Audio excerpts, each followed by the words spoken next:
दावा राष्ट्रीय जनता दल के नेताओं के द्वारा हमेशा से किया जाता रहा, और जब वो ऐसा दावा करते हैं गठबंधन में विरोधाभास दिखाई देता है।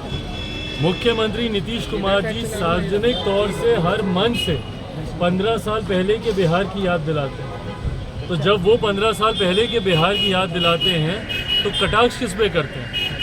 आदरणीय लालू जी, आदरणीय राबड़ी जी के शासनकाल की ही वो याद दिलाते हैं। और ऐसे ही राष्ट्रीय जनता दल के नेता जब ये दावा करते हैं कि जब तक तेजस्वी जी मुख्यमंत्री नहीं बनेंगे तब तक बिहार का सुधार नहीं होगा, तो वो निशाना जनता दल यूनाइटेड मुख्यमंत्री नीतीश कुमार जी पर साधते हैं। हकीकत है ये गठबंधन सिर्फ एक दूसरे की महत्वाकांक्षाओं को पूरा करने के लिए ही बना हुआ। इस गठबंधन में ना वैचारिक समानता है ना सिद्धांत है, सिर्फ एक दूसरे की महत्वाकांक्षाओं के लिए, एक दूसरे का लाभ लेने के लिए ये दोनों दल गठबंधन में है। एक दूसरे का लाभ जैसे ही पूरा होगा ये गठबंधन भी टूट जाएगा। नीतीश कुमार ने 2 बातें रखी है बैठक में, एक पहला जातीय जनगणना, दूसरा मुद्दा भी उन्होंने रखा है, लेकिन उनकी बातों को सब कुछ खारिज कर दिया जा रहा है। अब खड़गे जी को आगे किया जा रहा है प्रधानमंत्री का उम्मीदवार को लेकर। इस बात से नीतीश कुमार नाराज है। राहुल गांधी ने आज फोन भी किया है उन्हें मनाने के लिए। मेरे मुख्यमंत्री ही नहीं बल्कि बिहार के नेताओं का दबदबा हमेशा से केंद्र की राजनीति में रहा है। बिहार एक ऐसा प्रदेश है जो न सिर्फ लोकतंत्र की जननी रहा बल्कि पहले महामहिम राष्ट्रपति देने का काम भी बिहार की धरती से ही हुआ।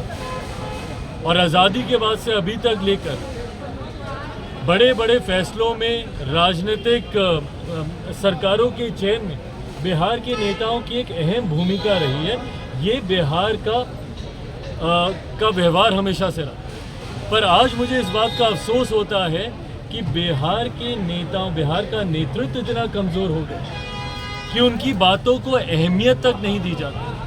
विपक्ष के गठबंधन में जहां एक दौर था कि नीति, नेता, नीयत सब तय करते थे बिहार के नेता, ऐसे में आज की तारीख में बिहार का नेतृत्व इतने कमज़ोर व्यक्ति कर रहे हैं कि जिनकी बातों को उनके गठबंधन में अब सुना तक नहीं जाता। मेरे मुख्यमंत्री जाते हैं, इस बात को मैं झुटलाऊंगा नहीं, इस बात को स्वीकार करना होगा कि भाई विपक्षी एकता की मुहिम उन्हीं ने शुरू की थी। भले अपनी महत्वाकांक्षा के लिए की थी, दरवाजे दरवाजे गए थे, प्रदेश प्रदेश गए थे, भले उसके पीछे सोच ये थी कि वो प्रधानमंत्री बने। पर आज जब ये तमाम विपक्षी दल के नेता एक साथ हुए हैं तो मेरे मुख्यमंत्री की बातों तक को सुनना वो ज़रूरी नहीं समझते। उनके सामने दूसरे नेता का नाम सामने आता है, इनके तमाम सुझावों को अस्वीकार किया जाता है। इसी का परिणाम है 2-2 बैठकों से मेरे मुख्यमंत्री नाराज़ होकर वापस आए। पर कहीं ना कहीं इनकी इस रवैये को भी समझना होगा कि इनका रवैया किस तरीके से, इनका व्यवहार, इनका आचरण, अभी कल ही का ही उदाहरण ले लीजिए। एक महिला एंकर के साथ किस तरीके से, भैया ठीक है आपने उनके भले तारीफ करने की भावना से ही आपने किया होगा, पर एक मुख्यमंत्री का एक प्रोटोकॉल होता है and more than a protocol. इससे पहले तो हमने कभी नहीं देखा अपने मुख्यमंत्री को इस तरीके का आचरण करते हुए। इसको सामान्य हम लोग तब माने कि अगर निरंतरता में शुरू से मेरे मुख्यमंत्री का व्यवहार ऐसा ही रहता, आप लोगों से आते जाते हाथ मिलाते, मिलते, हंसी मजाक करते। पर आज जिस तरीके से मेरे मुख्यमंत्री का आचरण है वो कहीं से भी सामान्य तो नहीं।